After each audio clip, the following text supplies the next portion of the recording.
Hello दोस्तों, नमस्कार। आपका भाई, आपका साथी, आपका अपना राम निरंजन जोशी एक बार फिर हाजिर है। जय हिंद, वंदे मातरम, राम राम साहब। दोस्तों, आज हम आए हैं भारत की न्याय प्रक्रिया के बारे में कुछ जानने के लिए कि अभी कुछ ही समय पहले जिस न्याय प्रक्रिया पर हर भारतीय आंख बंद करके विश्वास करता है और वो कहता है कि हम न्याय प्रक्रिया पर पूर्ण रूप से अंधा विश्वास करते हैं, क्योंकि कहा जाता है कानून अंधा होता है, वो सिर्फ न्याय के आधार पर, सबूतों के आधार पर ही अपना फैसला सुनाता है। मगर इसके विपरीत क्या हुआ हमारे भारतवर्ष में भी देखने के लिए कि दिल्ली के अंदर अरविंद केजरीवाल जी को ज़मानत दे दी गई, वो भी बिना किसी जांच पड़ताल के। और जब आप सब सोशल मीडिया जागरूक भारतीयों के द्वारा ये आवाज़ उठाई गई कि अरविंद केजरीवाल को जमानत किस बेस पर दे दी गई, ईडी ने भी मामला उठाया, तो जब मामला बढ़ता हुआ दिखा, न्यूज़ में भी चला, समाचार पत्रों में चला, सोशल मीडिया पर खूब चला, आप सबके सहयोग से आवाज़ को बुलंद किया गया, तो जज साहिबा जो अपने राउज एवेन्यू कोर्ट में जज साहिबा है, न्याय बिंदु, इनका नाम देखिए, न्याय बिंदु, यानी बिंदु के आकार की भी न्यायिक में मामले में इनसे गलती नहीं हो सकती। ये इनका लगाया हुआ नाम है, ये इनका ओरिजिनल नाम नहीं था, परंतु जो भी हुआ इनका नाम आज की तारीख में न्याय बिंदु है। तो न्याय बिंदु जी ने जो फैसला सुनाया वो बिल्कुल ही लोकतंत्र के लिए सही नहीं था, भारतीयों के लिए सही नहीं था। जो भारतीय विश्वास करते हैं न्यायपालिका पर, उनके लिए बिल्कुल भी सही नहीं था, उनके लिए बहुत बड़ा आघात और बहुत बड़ा धोखा था। अब हम पता करते हैं कि जस्टिस न्याय बिंदु ने क्या कहा। ये मेरे नहीं है, ये उन्हीं के शब्द हैं जिन्हें मैं आप लोगों को बता देना चाहता हूँ। उन्होंने कहा कि अरविंद केजरीवाल को ज़मानत दे दी है, और वो मैंने इसलिए दे दी क्योंकि राम जाने ईडी के जो आरोप है उनको पढ़ने का उनके पास समय नहीं था या क्या नहीं था, मगर उन्होंने क्या कहा कि मेरे पास वर्कलोड ज़्यादा था, वर्कलोड ज़्यादा होने की वजह से मैं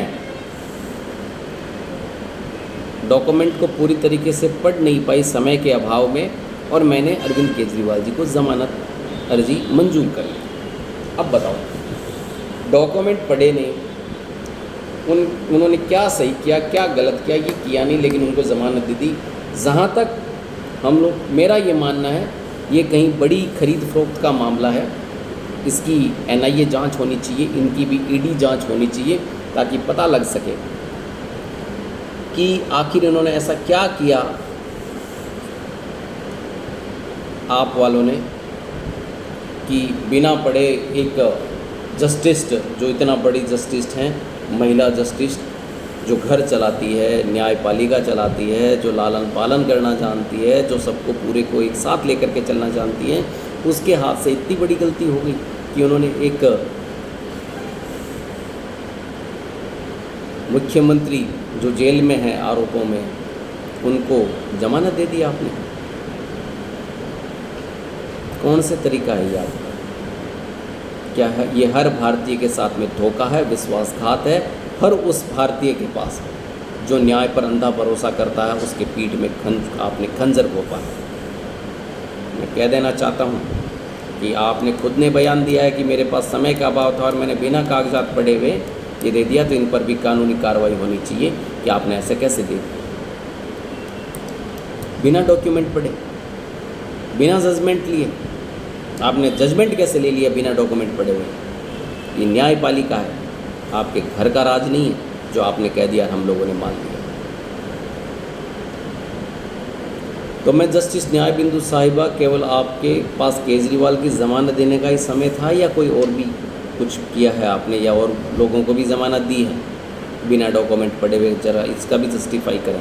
कहीं आपने कोई, इनके पास पता होना चाहिए, इनकी एनआईए और ईडी जांच होनी चाहिए, ताकि पता लग सके कि इन्होंने कितनों के साथ गद्दारी की है, भारतीयों के साथ कितना बड़ा छलावा किया इन लोगों ने। न्याय से आम लोगों का भरोसा उठ जा रहा है आपकी इन उलझुल हरकतों की वजह से।